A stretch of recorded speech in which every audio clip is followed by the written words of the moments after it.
I'll just try to have a conversation then. I think we live in a really unique time. When we look across the United Kingdom and we look around the world, we see people coming together to fight for positive change. We see people from all backgrounds come together to fight for better working conditions, for higher wages, and yes, for more self-respect and dignity. And you know, when I think about politics, and in this room today, all the candidates, you know, I really think about love, because getting involved in these things is truly an act of love.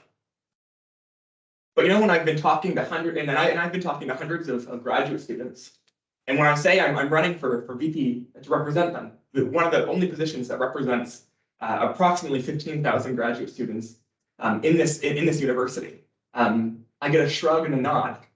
And at the end of the day, in my conversations, I've seen that with graduate students, they're not feeling fully represented by the student union.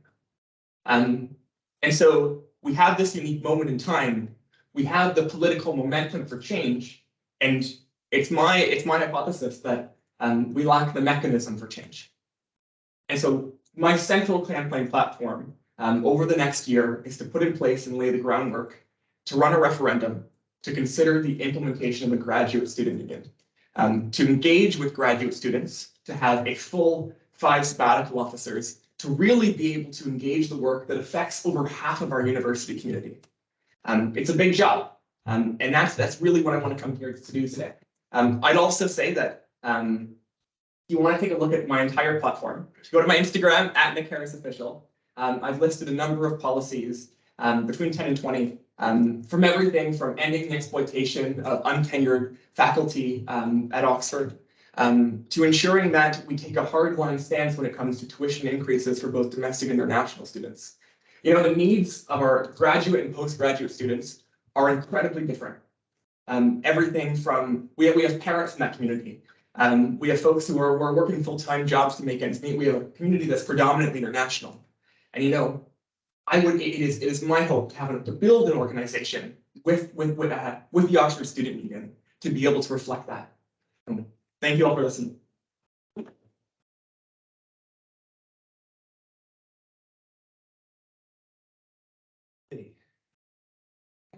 I want to start by saying I really like your manifesto, and I think some of the points that you highlighted on around better conditions for our students and staff are really poignant and speak to the issues that we're seeing today. I kind of was curious about your manifesto proposal to create a separate graduate students union, especially because Cambridge in the last sort of 5 or 10 years actually took their undergrad and grad union and consolidated them under the name of Cambridge SU. And the reason for that is because collective lobbying power on behalf of the entire student body is more effective than lobbying power just on behalf of a portion of the student body. And that's why the students union exists in this consolidated form rather than JCRs and MCRs that are quite separate. So I was wondering kind of your rationale behind that. Do you consult any students before you propose that change? Have you kind of observed how the current VP graduates works within the wider SU, and why do you think that would sort of be better than the current system that exists? Yeah, so thank you for your question. It's an important one. You know, when I've been talking to over hundreds of students about this, in side conversations, in pubs, and this is the idea that I really wanted to run on. And that was one of the concerns that comes up. And you know, the criticism is where you get the most out of it, to be able to really put these ideas under fire and to be able to question them. You know, I come from Canada, where I used to be vice president and then president of my student union. And the way we worked, we would split between graduate students and we had undergraduate students. We had a collective body that was able to connect them to lobby. And so the way I see this, if done right, is the opportunity to double our representation and then lobby together. So there can still be formal mechanisms for change to connect these two through consultation with different bodies and making sure that everyone's at the table to be able to do this.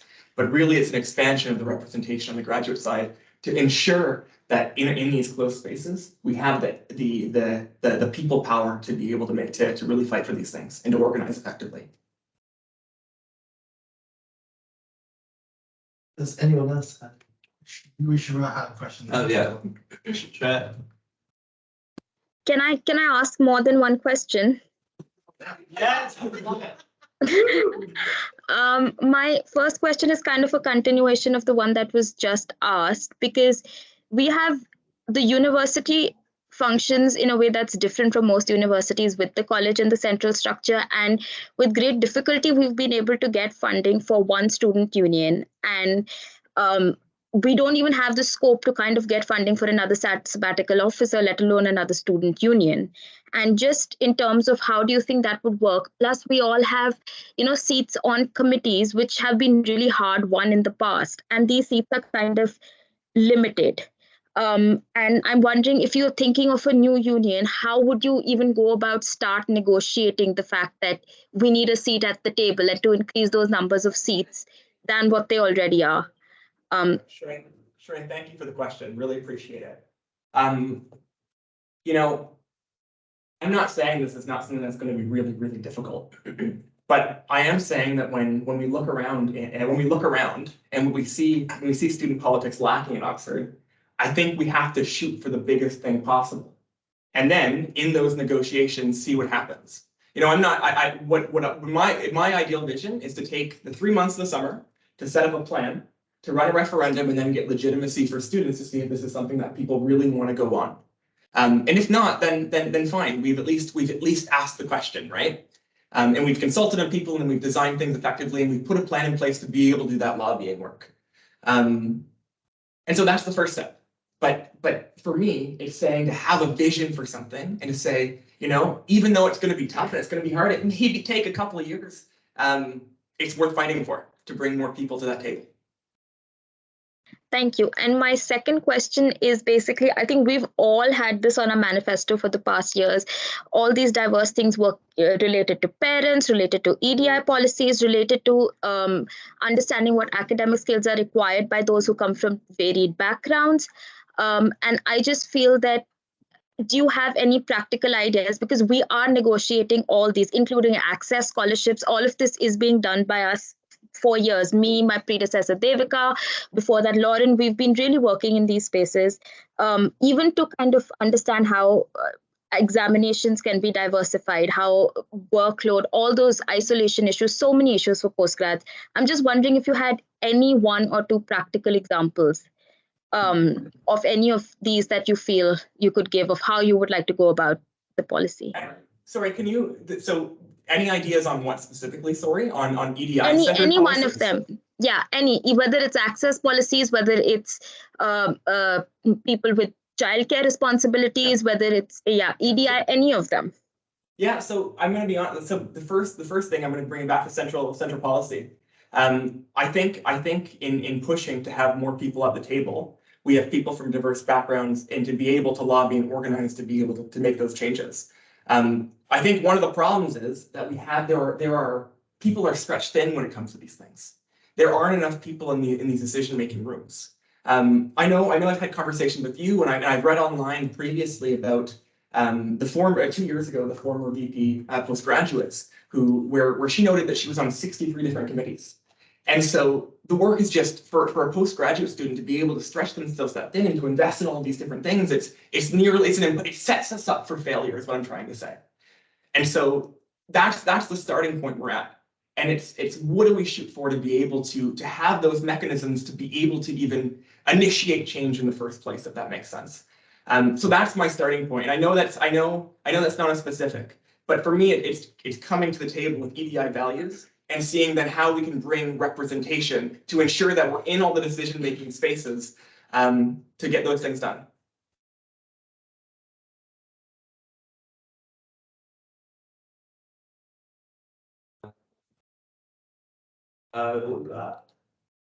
Andy.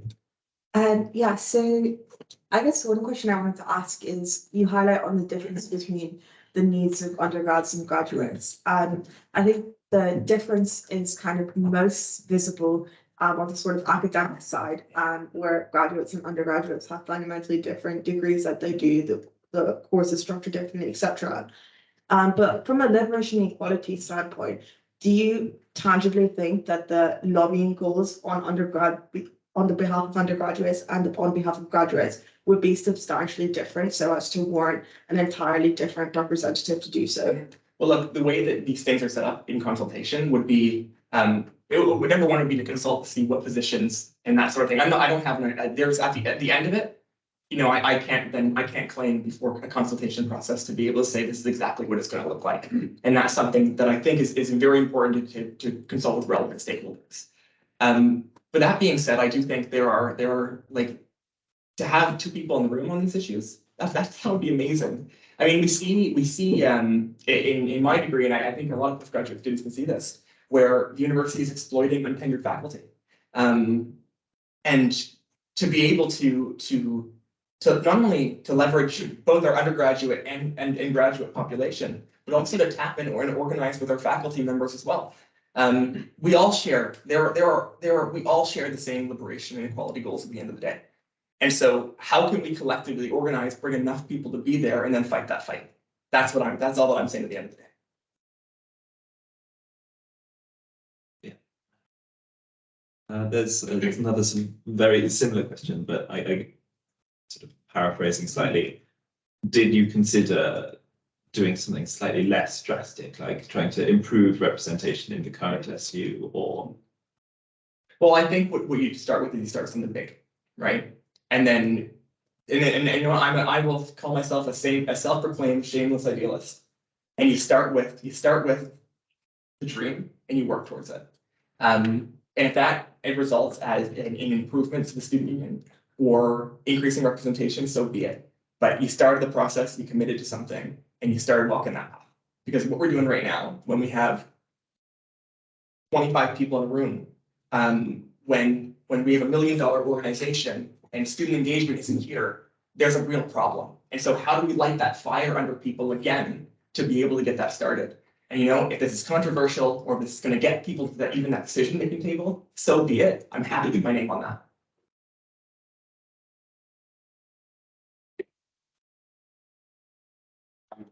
Thanks, Nick. Quick question. Do you see your proposal for a graduate student union as potentially maybe fractionalizing the student populace between undergrads and grads, and maybe potentially damaging, you made a case for little student political activity already, but maybe damaging that further? Good point. Great question, Dan. No, I see these as opportunities to get more people in the room.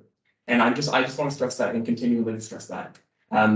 Student politics works, but you know what? If there's one thing that I learned in all of my experience in student politics, in the Canadian Federation of Students, in back home in my university, is that anything's possible when students come together.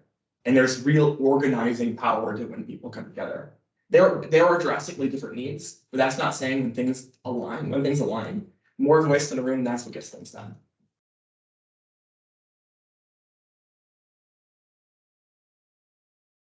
Yeah, I just want to say I really enjoyed this. Lots of really good responses.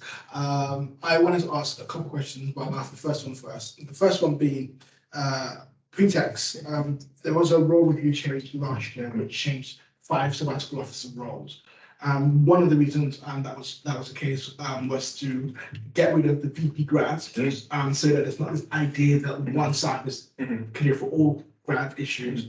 And so the philosophy that all SABs roles should basically be also encompassing grad issues. And I understand the issues you raised forward. I just wanted to pretext that now.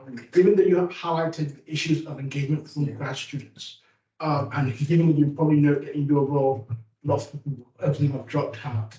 What do you do in a world where we create students discouraged in the union, and you have magically these 5 new SAB roles, and you have the same issues whereby maybe everyone drops out or doesn't actually run for this role? What does that do?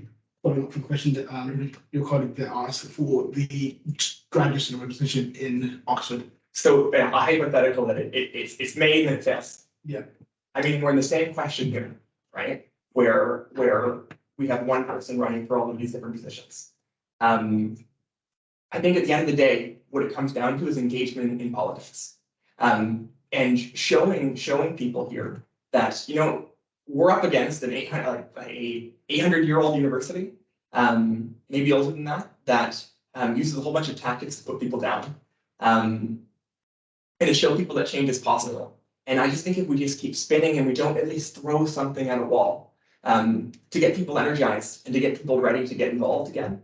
That I, you know what, I like, that's all I keep spinning here because, I think it's a sad reflection when student politics is something that can bring us together. And it's just shared celebration of all the beautiful things in the community that we want to make. So yeah, the second part of your question, so if it fails, then it fails. And I think that's a bigger question about the engagement of students and student politics at Oxford as well. You know, I don't see myself as someone who also, this is going to take a long time. I see this as something that you start a consultation process and you really see if there's momentum to be behind it. And should it not be viable? That's another question all entirely. I could imagine an entire year doing the groundwork to set something like this up, to see if it's possible, to see if it can double representation, to see if we can get buy-in from both the Council of Colleges and the University Administration, to see if there's viable funding sources and all of that. The questions can go on and on. But what the priority here is that we got to do something to engage people again. Thanks for the question. It's a good one. If this is okay, one last question. Sorry, again, how in terms of like the funding the SU currently gets, how would you anticipate funding for like 5 new sabbatical roles and then presumably some more permanent roles to run such as student union? Sorry. And presumably some like permanent staff as well, who want sabbatical officers. Well, things start small and grow big, right? You can't snap your fingers overnight and have another organization stay at the same level. It took years of organizing to be able to make this organization do what it is. I think it's a beautiful organization. I think there's other mechanisms to engage graduate students. That being said, there's other ways of funding as well. Like in Canada, our student unions are funded directly with levies. If there's a way to consult with various MCRs and the Council of Colleges, are there ways to get $3 per student to begin the funding process for something? A direct buy-in on a referendum for folks. You know, there's just different creative mechanisms other than a block grant from the university, which then makes people beholden at the end of the day to funding being retracted. So there's also ways to provide economic freedom in organizations to be able to speak truth to power. That's it. Very much for coming.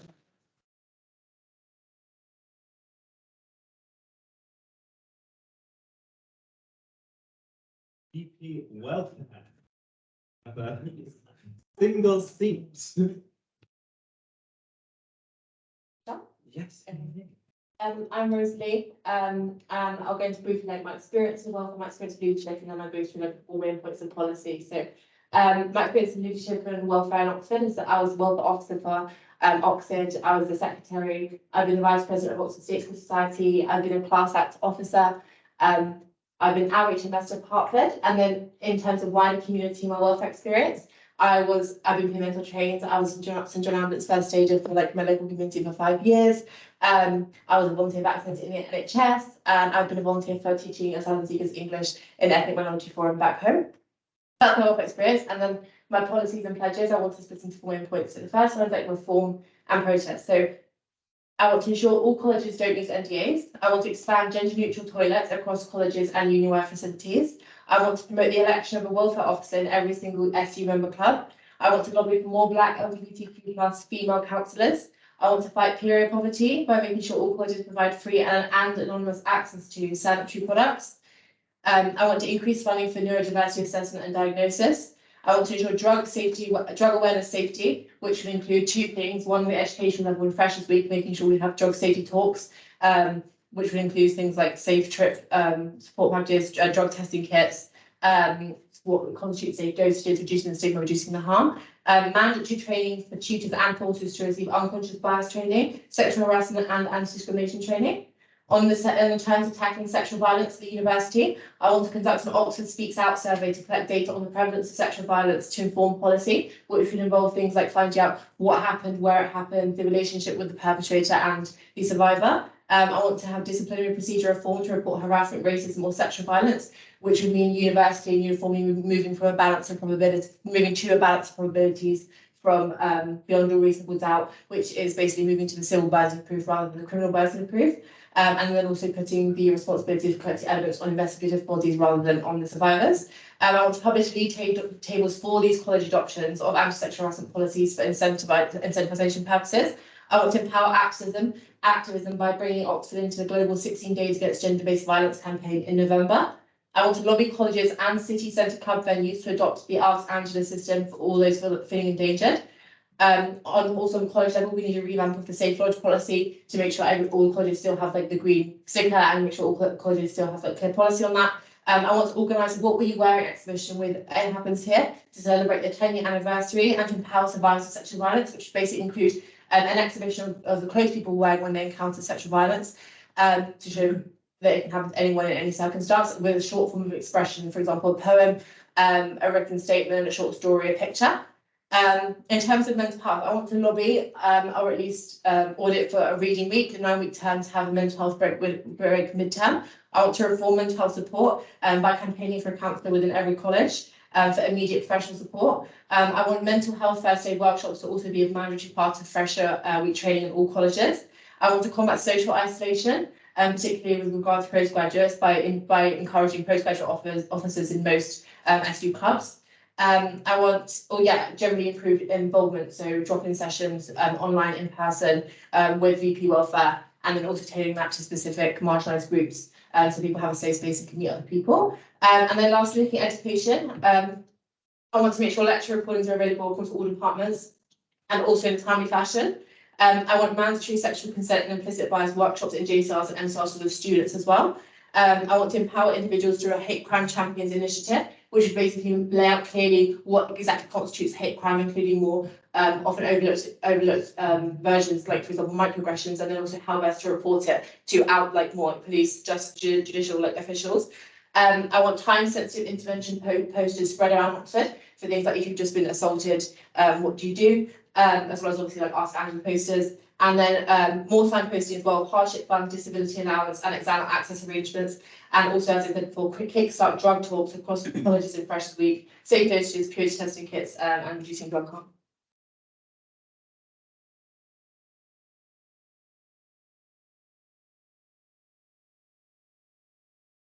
Okay, we have any questions? Michael. Yes, thank you very much. In that, we have lots of things you want to do and great stuff to do and bring to the SU and bring to university. I want to go over a different direction.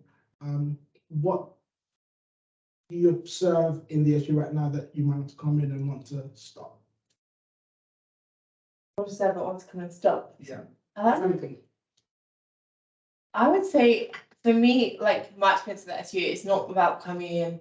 I don't know if there's any practical policies that I want to stop, but it's more like I said, introducing policies or policies that are already in place, expanding them and making sure they're like properly done. For example, our Angela scheme is like, I think something like was 31 colleges, but not all of them. And the same things with like categorically condemning NDAs.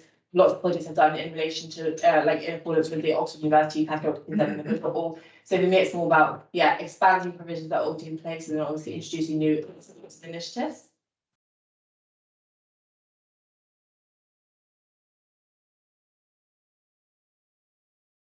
A question was submitted online. What do you intend to do for suspended students? Oh, okay, so for suspended students, I think we need like a consultation group to talk about sort of like we open forums with suspended students where they can talk, I suppose, with me, like I said, drop-in sessions, but also amongst each other.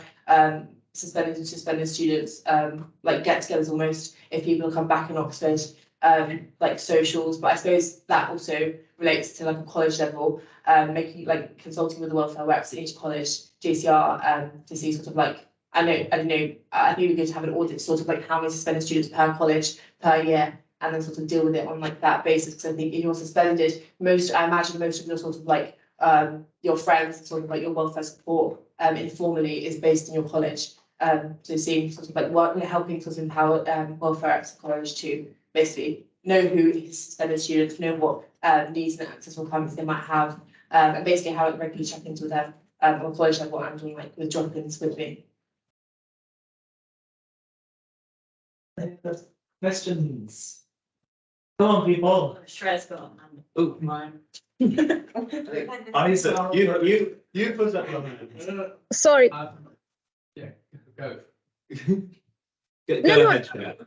Are you sure? No, if somebody else wants to go, please go. Don't worry. Isaac will go after you. Okay, thank you so much.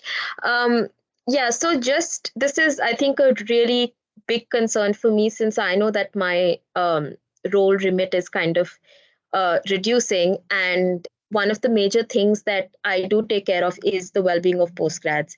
And sometimes a lot of that needs to kind of be negotiated well because even though postgrads are in colleges, their affinity and their connection to that department is really very strong. And I'm just wondering if how would you kind of take this into cognizance to see how they balance? Because usually they, for welfare issues, they're kind of dodged between the college and the department. So just if you were, if how would you take this into cognizance, and would you probably propose to do something about it? Yeah, that's just my. Yeah, so I think in that sense, like welfare provisions for suspended students, you can't really have like a uniform way in which you approach it because, like you said, I imagine for JCR again, I would have to sort of like do audits and like surveys for this, but I imagine for JCR, people perhaps more affiliated with their college, but I imagine, like you said, at postgrad, people are perhaps more like feel affiliated with the department. So again, I suppose it's about being aware of that and reaching out surveys to basically suspended students and how they can suggestions for how they can feel best supported while they're suspended, or sort of like any issues with like how they can best supported by their colleges and JCR or MCR. But like I said, 2 surveys mostly, and then working with any information we get. Yeah, me saying. Oh, sorry, I just meant postgrads in general, not just suspended students, but that's okay. Like, not. As in just general postgrad welfare Yeah. provision? Okay, so I suppose, like I said, one of my policies would be introducing welfare officer, making sure we have welfare officer in every single like JCR, and then I would just send it to MCR too, for like them to deal with their own MCRs.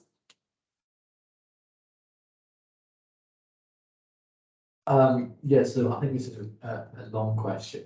So sorry if you forget the beginning part, which I would probably forget the beginning part of the question. Yeah.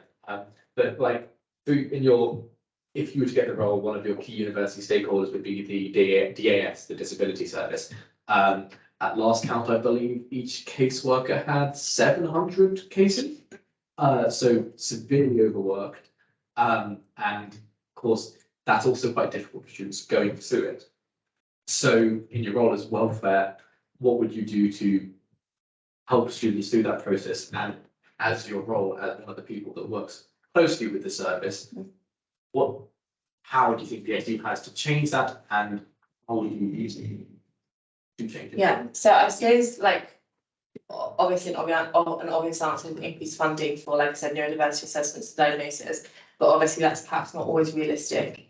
And we are having an increase in people reporting for things like ADHD and neurodivergent assessment diagnosis, and that doesn't look like it's slowing down anytime soon. So I suppose it's about like working on 2 levels. One, having working groups to look at the sort of like preponderance of different like disability diagnoses within those people who have been referred. So, for example, say you have like a high prevalence of people being diagnosed with ADHD, then we can make like signposting more like pertaining to that basically. Yeah, and then also I suppose it's about, like you said, the process of going through that diagnosis can be like very long and arduous for the person going through it. So I suppose it's like obviously we have like disability advisory service for like exam arrangements and stuff, but making sure colleagues are like very much informed and on board and offering provisions like exam provisions for their students, even though they're not fully diagnosed, but knowing that they're sort of on that diagnostic like pathway.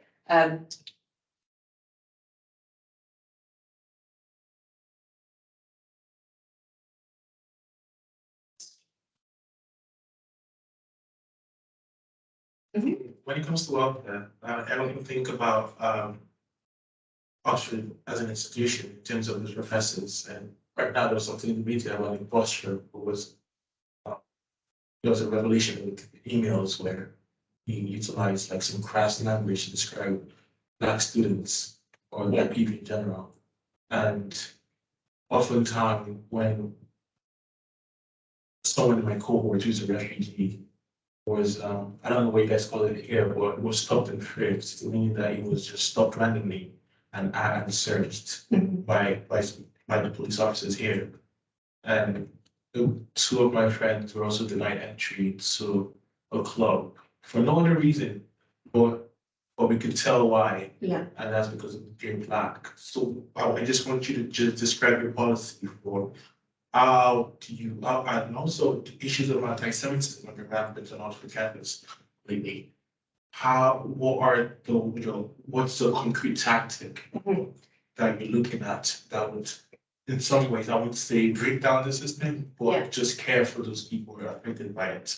Yeah, absolutely. So I suppose the easiest way that we can have control over that within the university systems is through, like I said, making mandatory implicit bias, anti-discrimination, anti-racism training for tutors, and making that mandatory for them to be able to continue teaching, continue delivering tutors every year. And then on the student level, I think it could be one policy to make sure it's effective is matriculation is contingent on you having completed those anti-bias trainings and those implicit bias trainings. Otherwise you can't matriculate for MSL students and for GSL students. Obviously, we unequivocally and categorically condemn all discrimination, but in terms of if students experience that in the wider Oxford community by club staff, I don't think we have the provisions to enforce them to go through that training. However, like I said, I suppose it's about sort of increasing awareness of exactly what constitutes hate crime and how then to report it, because obviously those cases are sort of unlawful discrimination, which I think people often experience. But again, relying on just the institutional bodies of the university isn't enough, and I think it needs more signposting of how you navigate that with the police and justice system. And so, like I said, my proposed scheme would be a hate crime champions initiative, which has been taken up by other SUs. Which would involve workshops, posters, all sorts of things.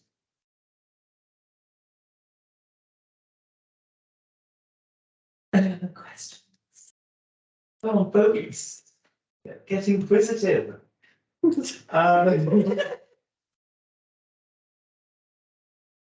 Terms of your sort of policies and thoughts on the Safe Lodge scheme, how do you think that, or how do you sort of envisage the practicality of that side in terms of making sure that not only when you go and do those surveys that every porter is aware of the scheme? Because one of the issues that I've seen around the university, and especially within my college, is that porter turnover is very, very high. Right. And so keeping that scheme and its longevity could be quite a challenge. So I was just wondering what your sort of thoughts on that were. Yeah, absolutely. So I suppose on the more policy practical level, it would be making sure that that's in the college's policy, standing orders, constitution, that it once employing a porter, they have to go through that training, like I said, but also part of that training is awareness of the schemes that exist to protect students, which would basically be awareness of the Safe Lodge scheme. So helping sort of JCRs and I suppose the colleges are generally redraft their policy to include that as a mandatory aspect of the job role of porters.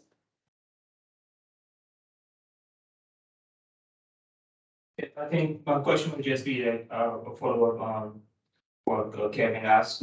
In terms of students who are faced with hardship, it's more complicated from an undergraduate perspective, because if you're reading a first-year program, you are not eligible to apply for university hardship funding. In terms of these kind of proceedings where the department would want to intervene, and then colleges receive just less than 1% of tuition paid for undergraduate. So they basically lack capacity to intervene in this instance. What are some of the direct means you'll be looking at engaging postgrad who are not eligible for this kind of hardship funding? I mean, that's something I would want to look into, sort of if any colleges do provide at all hardship funding for postgrads, and if that could be furthered. I'm not quite sure if that's something I'd want to look into. And in regards to sort of general welfare support alongside having to go through hardship struggles or financial hardship struggles, as I said, sort of making sure colleges have mandatory counsellors per college, which would be accessible to, again, obviously the JCR students and the MCR and postgraduate students. Can I just pick up on that last thing about mandatory counsellors, because I think that's a really good idea.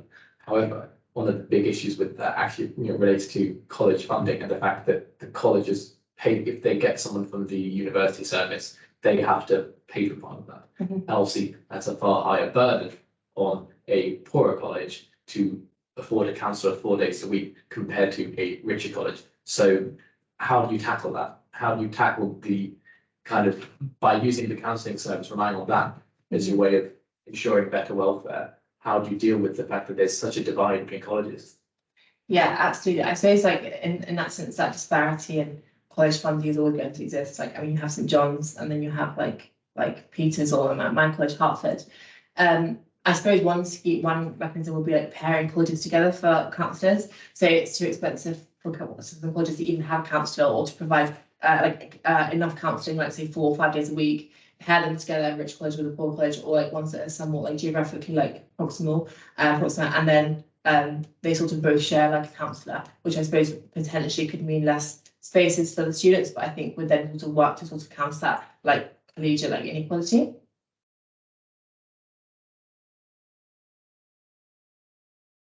Right, I think we'll call it there. Thank you very much. Have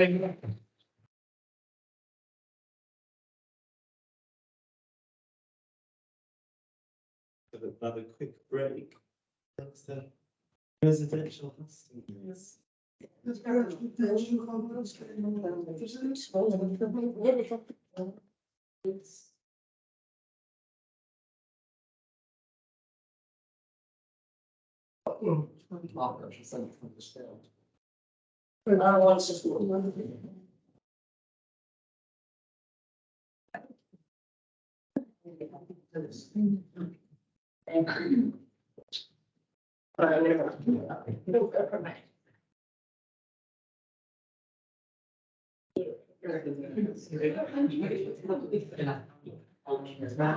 literally have to present. Good. Yeah. Yeah. If you take the name of Spotlight, But it's. I think they can allow that they can match my. And direction should be.